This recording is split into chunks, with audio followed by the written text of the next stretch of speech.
Film پرواز ہے جنون نے ریلیز کے ساتھ ہی پاکستان میں دھوم مچا دی۔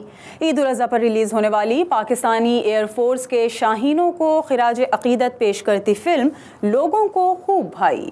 فلم پرواز ہے جنون کا لندن میں پریمیئر ہوا، جہاں فلم کی پروڈیوسر مومنہ دوریج سمیت فلم کے مرکزی کرداروں نے شرکت کی اور فلم کی بہترین کہانی اور اداکاری پر خوب داد سمیٹی۔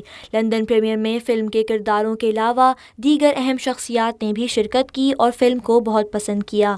فلم کے ہیرو حمزہ علی عباسی نے کہا ہے کہ وہ فلم کے متعلق بہت پرجوش ہیں اور انہیں خوشی ہے کہ لندن پریمیئر میں فلم کو دیکھنے کے لیے نہ صرف پاکستانی کمیونٹی بلکہ انڈین، بنگلہ دیشی اور گورے بھی موجود ہیں۔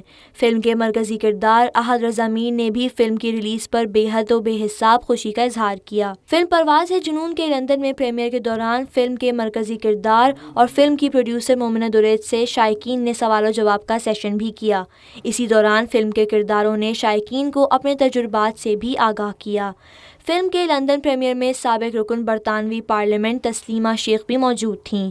انہوں نے کہا کہ فلم سے پاکستان کا ایک اچھا تاثر لوگوں پر گیا ہے اور فلم میں پاکستانی خواتین کا ایک مثبت کردار بھی سامنے آیا ہے۔